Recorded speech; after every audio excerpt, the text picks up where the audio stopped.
दोपहर में फांग चेंग ने मिड टर्म इन्वेस्टिगेशन रिपोर्ट भेजी। ओल्ड झाओ बहुत तेजी से प्रोग्रेस कर रहा था। लिडू होटल के स्पेंडिंग रिकॉर्ड से पता चला कि 2021 से 2024 के बीच लिन शुआन और चेन वेई ने एक साथ 40 बार से ज्यादा रूम बुक किया था। यहाँ तक कि चेन वेई की शेल कंपनी के अकाउंट में लिन शुआन द्वारा ट्रांसफर किए गए 3.2 मिलियन युआन भी पाए गए। यानी बैंक लोन मेरे नाम पर लिया गया, लिन शुआन के अकाउंट में ट्रांसफर हुआ और आखिर में चेन वेई की जेब में चला गया। अपनी पास्ट लाइफ में मरने से पहले मैं इस प्रॉफिट चेन की सिर्फ पहली दो कड़ियों को ही जोड़ पाया था, लेकिन इस लाइफ में पूरे चेन को अंदर से बाहर उधेड़ कर रख देने में मुझे 2 हफ्ते से भी कम का समय लगा। पैसा ही पावर है, ये एक ऐसा सच था जिसे मैं अपनी पिछली लाइफ में बहुत देर से सीख पाया था। सबसे क्रूशियल सबूत था एयरपोर्ट का सिक्योरिटी फुटेज। फुटेज में साफ दिख रहा था कि चेक इन करने के बाद लिंचुआन अपनी ओरिजिनल फ्लाइट के बोर्डिंग गेट पर नहीं गई, बल्कि शामेन जाने वाली दूसरी ओरिजिनल फ्लाइट के बोर्डिंग गेट पर नहीं गई, बल्कि शामेन जाने वाली दूसरी फ्लाइट की तरफ मुड़ गई। मैंने उस धुंधले फुटेज को 5 बार देखा। 5वीं बार में उसने अचानक पीछे मुड़कर देखा था।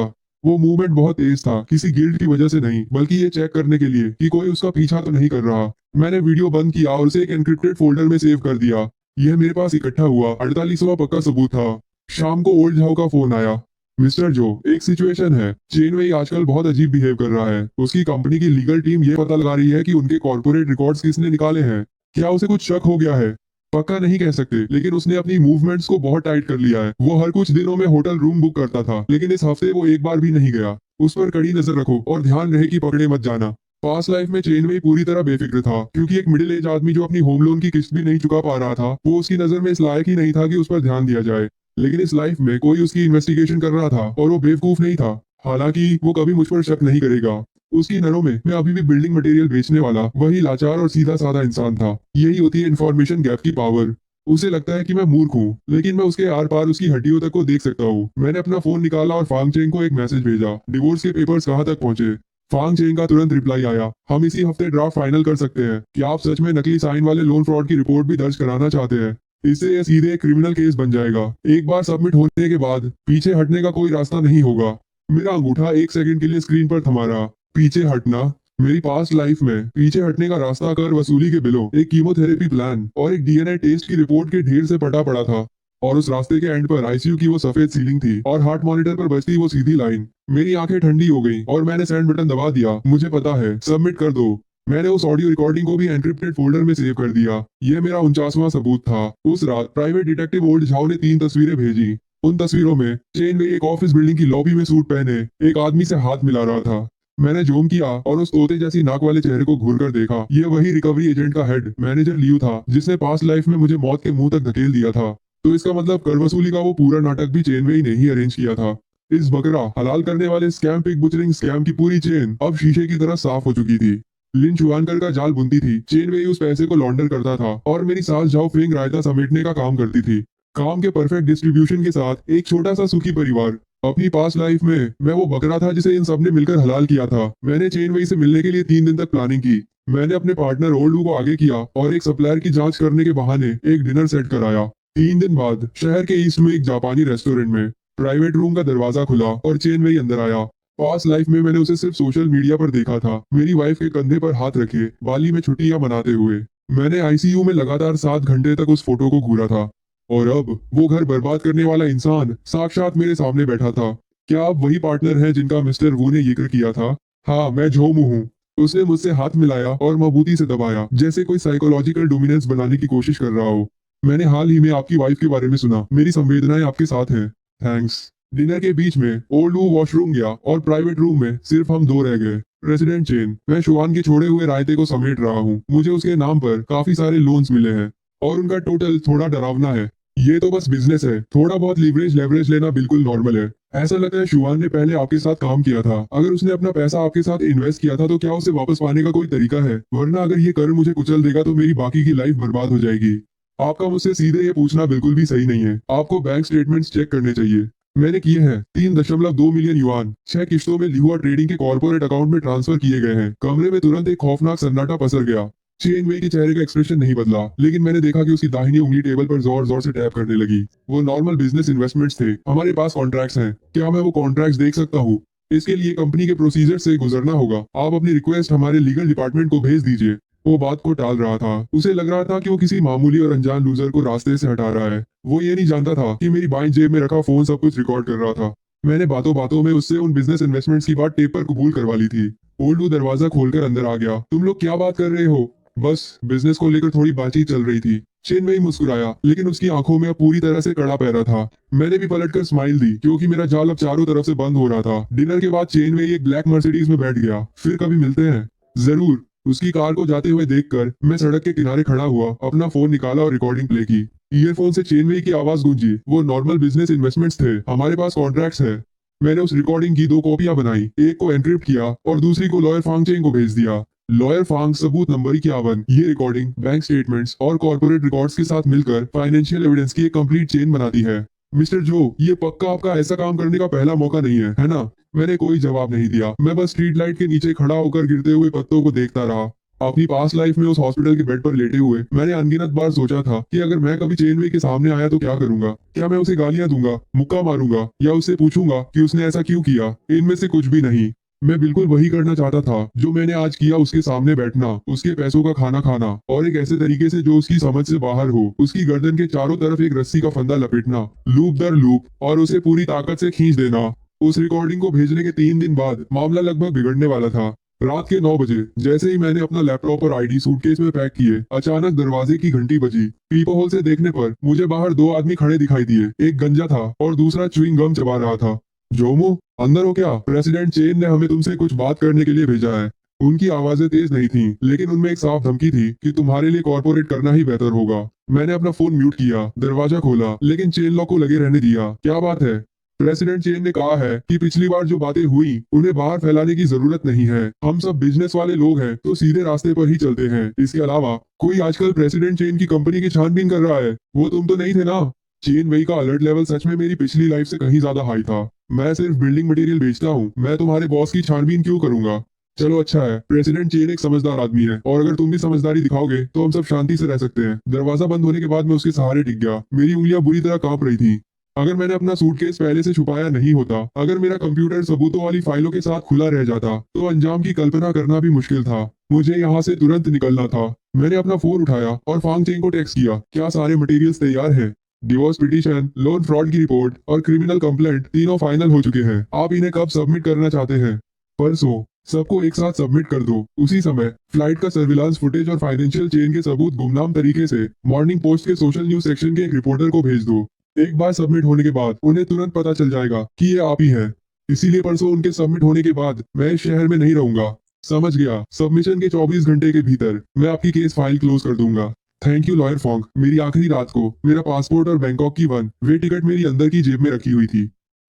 रात के 10 बजे मैं सिटी फर्स्ट पीपल्स हॉस्पिटल की तरफ गाड़ी चलाकर गया और नीचे पार्क कर दिया। तीसरी मंजिल पर ऑन्कोलॉजी डिपार्टमेंट कैंसर वार्ड की लाइटें अभी भी जल रही थीं। अपनी पास्ट लाइफ में मैंने अपने आखिरी 47 दिन वहीं लेटकर बिताए थे। 87 जिनका वजन, पेट में लगी फीडिंग ट्यूब, पानी से भरा हुआ पेट, और रोज बस आंखें खोलना, बंद करना और मौत का इंतजार करना। लाइफ में सबसे हताश करने वाली चीज गरीबी या बीमारी नहीं है, बल्कि सच को जानना और उसके खिलाफ कुछ भी करने में पूरी तरह लाचार होना है। मैंने उस खिड़की को गौर से देखा। 20 मिनट बाद मैंने इंजन स्टार्ट किया और बिना पीछे मुड़े वहां से निकल गया। अपने किराए के अपार्टमेंट में वापस आकर मैं शीशे के सामने खड़ा हो गया। एक 32 साल की बॉडी, कोई फीडिंग ट्यूब नहीं, कोई सूजन नहीं, एक छाती जो सांसों के साथ ऊपर नीचे हो रही थी, और ताकत से भरी मांसपेशियां। मैंने अपना फोन निकाला और ओल्ड वू का नंबर डायल किया। मुझी, इतनी रात को। ओल्ड वू, मैं एक लंबे सफर पर जा रहा हूँ। कहा, कहना मुश्किल है, बस एक एक कदम आगे बढ़ाऊंगा। क्या ये तुम्हारी वाइफ को लेकर? ओल्ड वू, इस लाइफ में सब कुछ के लिए तुम्हारा बहुत बहुत शुक्रिया। मैंने फोन काट दिया। मेरे आसपास इतनी शांति थी कि मैं अपने दिल की स्थिर धड़कन को साफ सुन सकता था। कल सुबह सारे मटेरियल्स एक साथ बम की तरह कोर्ट, पुलिस स्टेशन और अखबार के ऑफिस में एक ही समय पर गिरने वाले थे, और मैं अपनी पास्ट लाइफ के इस कब्रिस्तान से हमेशा के लिए दूर उड़ जाऊंगा। अब से उस शहर में जोमू नाम कोर्ट की एक केस फाइल के नंबर के अलावा और कुछ नहीं होगा। बैंकॉक सियाम स्क्वायर के पास एक पुराना रेजिडेंशियल एरिया। मैंने अपना सामान रखा और वीचैट खोला। ओल्ड वू का एक मैसेज पॉप अप हुआ। मुजी, तुम्हारा फोन क्यों नहीं लग रहा है? बहुत बड़ा कांड हो गया है। कोर्ट ने तुम्हारी पूर्व सास के घर समन भेजा है और तुम्हारी वाइफ का फ्लाइट फ्रॉड न्यूज में आ गया है। क्या तुम्हें पता है? मैंने कोई रिप्लाई नहीं किया। मैंने स्क्रॉल करके अगला मैसेज देखा, जो लॉयर फोंग चेंग की तरफ से था। सारे मटेरियल सबमिट कर दिए गए हैं। डिवोर्स केस और क्रिमिनल चार्जेस दोनों एक्सेप्ट हो चुके हैं। चेनवे की कंपनी के अकाउंट्स और लिन चुवान के नाम के सभी बैंक अकाउंट्स को एक साथ फ्रीज कर दिया गया है। फ्रीज? जो पैसा मेरी पास्ट लाइफ में मेरा खून चूस गया था वो पूरी तरह से लॉक हो चुका था। एक सिंगल पैसा भी बाहर नहीं निकल सकता था। मैंने अपना पुराना फोन निकाला और आखिरी बार उसे ऑन किया। जैसे ही स्क्रीन ऑन हुई, शामन से एक टेक्स्ट मैसेज आया, जो मुंह तुमने यह क्या किया। मैंने 10 सेकंड तक स्क्रीन को घूरा, फिर मैंने बैटरी निकाली, सिम कार्ड के 2 टुकड़े किए और उसे कचरे के डिब्बे में फेंक दिया। आगे क्या हुआ उसकी डिटेल्स बाद में ओल्ड वू वकील और न्यूज से टुकड़ों टुकड़ों में पता चली। जिस दिन कोर्ट का समन डिलीवर हुआ, लिन चुआन और चेन वई पागलों की तरह फ्लाइट से वापस भागे। वो सबसे पहले सीधे कुयू गार्डन्स पहुंचे। आप किसे ढूंढ रहे हैं? ये मेरा घर है। सॉरी, ये घर पिछले महीने ही बिक चुका है। इसके मालिक का सरनेम जो था, उन्होंने इसे हमें बेचा है। फिर वो दौड़कर बिल्डिंग मटेरियल की दुकान पर गई। पिछले बॉस जो, वो दुकान तो बहुत पहले बिक चुकी है, लगभग 1 महीना हो गया। वो पार्किंग लॉट में गई, पार्किंग स्पेस खाली था। वो बैंक गई, सारे अकाउंट्स फ्रीज थे। वो जो भी कदम उठा रही थी, उसके पैरों के नीचे की जमीन खिसकती जा रही थी। जो कर और लोन्स कभी मुझे फंसाने और बर्बाद करने के लिए इस्तेमाल किए गए थे, वो अब उनके लिए एक मौत का जाल बन चुके थे। जाल वही था, लेकिन शिकार निकल चुका था। अब कहीं भी जाने का रास्ता न होने के कारण लिन चुआन आखिरकार भागकर अपने मायके पहुंचे। दरवाजा खोलने वाली झाओ फेंग थी, जिसका चेहरा सूजा हुआ था। उसे सब पता है, उसे सब कुछ पता चल गया है। साइन नकली है, लोन्स नकली है, और वो जानता है कि तुम मरी नहीं हो। उसने सब कुछ बेनकाब कर दिया। ऐसा कैसे हो सकता है? उसने सब कुछ कोर्ट, पुलिस और अखबार वालों को भेज दिया है। तुम्हारे पापा अभी भी पुलिस स्टेशन में अपना स्टेटमेंट दे रहे हैं। लिन शुआन लिविंग रूम के बीच में खड़ी थी। उसकी टांगे इतनी बुरी तरह कांप रही थी कि वो सीधा खड़ी भी नहीं हो पा रही थी। उसके पास खड़ा चेन्नई बिल्कुल बेजान लग रहा था। उसकी कंपनी सील हो चुकी थी और लॉन्डर किए गए पैसे को ट्रैक किया जा रहा था। चेनवई ने अपने वकील को फोन करने के लिए अपना फोन निकाला, लेकिन उसकी उंगलियां इतनी कांप रही थीं कि वो स्क्रीन भी अनलॉक नहीं कर पा रहा था। जो मुंह कहाँ है? वो कहाँ है? मुझे नहीं पता। उसका फोन नॉट रीचेबल आ रहा है और उसने अपना किराए का कमरा भी छोड़ दिया है। लिन शुआन ने पागलों की तरह मेरा नंबर मिलाया, लेकिन उसे सिर्फ आउट ऑफ सर्विस का मैसेज मिला। उसका फोन फर्श पर गिर गया। फिर उसने ओल्ड वू को फोन किया। वो भाई, जो मुंह कहाँ है? प्लीज मुझे बताइए, वो कहाँ गया? मुझे सच में नहीं पता। जाने से पहले उसने मुझसे सिर्फ एक ही बात कही थी। उसने क्या कहा? उसने कहा, इस लाइफ में सब कुछ के लिए तुम्हारा बहुत बहुत शुक्रिया। मैं बैंकॉक में खिड़की के किनारे बैठा ओल्ड वू का भेजा हुआ आखिरी वॉइस मैसेज सुन रहा था। वो भारी बोझ जो 2 जन्मों से मेरी छाती को दबा रहा था, आखिरकार हट गया था। जब कोई रस्सी बहुत ज्यादा खींच दी जाती है और वो आखिर में टूटती है, तो थोड़ा दर्द जरूर होता है, लेकिन दर्द कम होने के बाद एक अनोखी आदि का एहसास होता है। मैं किचन में गया, अपने लिए एक गिलास पानी लिया और उसे आराम से पी गया। अपनी पिछली लाइफ के आखिरी 2 सालों में पानी पीने से भी मुझे एसिड रिफ्लक्स हो जाता था, लेकिन अब पानी का ये घूंट एक बिल्कुल नई और फ्रेश बॉडी से होकर गुजरा। घरेलू कोर्ट का फैसला भी आ गया। नकली साइन वाले तीनों लोन्स को कोर्ट ने इनवैलिड घोषित कर दिया। वो 47 मिलियन युआन का कर इस लाइफ में उसका एक सिंगल पैसा भी मेरे सिर पर नहीं आने वाला था। मौत का वो फंदा जिसने मेरी पास्ट लाइफ में 10 साल तक मेरा दम घोटा था, उसे मैंने अपनी गर्दन के चारों तरफ लपेटे जाने से पहले ही अपने हाथों से काट दिया था। मेरे पास अभी भी कैश कराए गए फंड्स के साथ मिलियन युआन से ज्यादा पैसे बचे थे। बैंकॉक में एक असली इंसान की तरह जीने और खुलकर सांस लेने के लिए ये काफी था। उसी रात मैंने ओल्ड वू को एक मैसेज भेजा। ओल्ड वू, दुकान कैसी चल रही है? बढ़िया है, अभी टाइल्स का एक नया बैच आया है, अच्छी कीमत मिल गई। चलो अच्छा है। आर्या सिंडिंग में रहा दो के मोजी, मैंने न्यूज में तुम्हारी वाइफ के बारे में देखा। मैंने कोई रिप्लाई नहीं किया। उसके ठीक बाद स्क्रीन पर कुछ शब्द पॉप आप हुए। तुमने बिल्कुल सही किया। अपनी पास्ट लाइफ के उन आखिरी दिनों में हर किसी ने मुझसे यही कहा था कि मैं अपनी किस्मत को स्वीकार कर लूं। ओल्ड वो इकलौता ऐसा इंसान था जिसने कभी ऐसा नहीं कहा था, लेकिन वो ये नहीं जानता था कि दिलासे से ज्यादा मुझे किसी ऐसे इंसान की जरूरत थी जो मुझसे ठीक यही शब्द कहे। थैंक्स ओल्ड वू। कोई बात नहीं भाई, फिर कभी साथ बैठकर ड्रिंक करते हैं। कुछ दिनों पहले फांग चेंग ने फाइनल अपडेट भेजा। लिन शुआन और चेन वेई को लोन फ्रॉड और फाइनेंशियल डॉक्यूमेंट्स में हेराफेरी के आरोपों में ऑफिशियली अरेस्ट कर लिया गया था। प्रोसिक्यूटर की सजा की सिफारिश थी लिन शुआन के लिए 5 से 8 साल और चेन वेई के लिए 8 से 12 साल की कैद।